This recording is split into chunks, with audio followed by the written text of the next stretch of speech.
Ciao a tutti e benvenuti a Hablemos de Calcio. Juventus Cagliari è terminata con il risultato di 1-1, un pareggio che ha sorpreso in tanti, ma che ad essere sincero mi aspettavo. La partita però, come abbiamo visto, stava finendo diversamente se non fosse stato per l'entrata scomposta di Douglas Luiz su Piccoli, calcio di rigore tanto ingenuo quanto ineccepibile.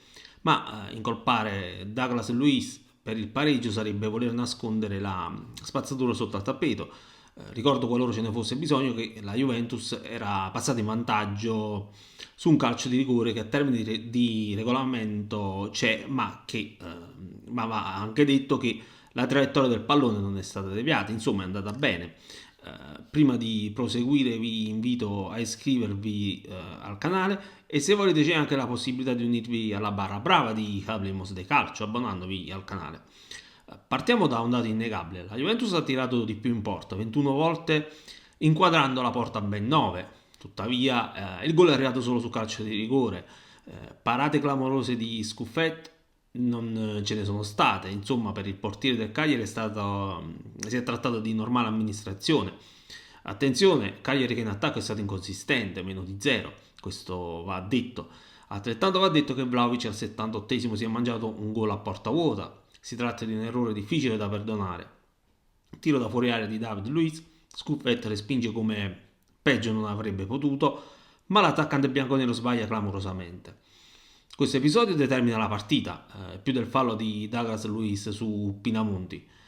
Qual è il problema della Juventus?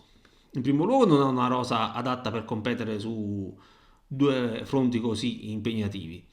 La sensazione è che Thiago Motta lanci i giovani più per necessità che per reale convinzione. Per carità, Savona ha fatto una buonissima partita, andando invece la prestazione di Bangula, per esempio. Molto meglio Ildiz, bene con Sessao, che secondo me è stato espulso immeritatamente. Il portoghese non ha subito fallo da rigore, ma non ha neanche simulato.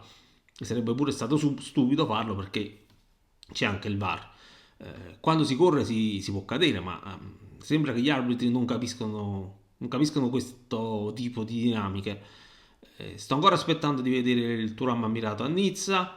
Mi chiedo dove sia quel calciatore dinamico che abbiamo ammirato in League One. Oggi poi ha perso 7 contrasti su 8. Peggio ha fatto il suscitato Vlahovic che ha perso 19 contrasti su 20.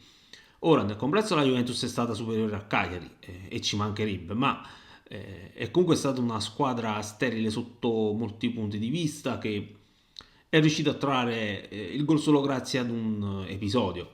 La sensazione è che ad una buona fase difensiva non corrisponde un'altrettanta buona fase offensiva. È qui che Motta ha tanto da lavorare. Giocare con Vlahovic in attacco non è lo stesso che farlo con Zirkzee, un calciatore che viene a legare il gioco, che si muove molto e credo che il tecnico brasiliano non stia mettendo il suo bomber nelle condizioni ideali per sfruttare le sue caratteristiche. Poi è chiaro che quando Vlahovic si trova la porta spalancata davanti deve fare gol. Io vi saluto, lasciate un commento per dire la vostra opinione e ci vediamo la prossima volta.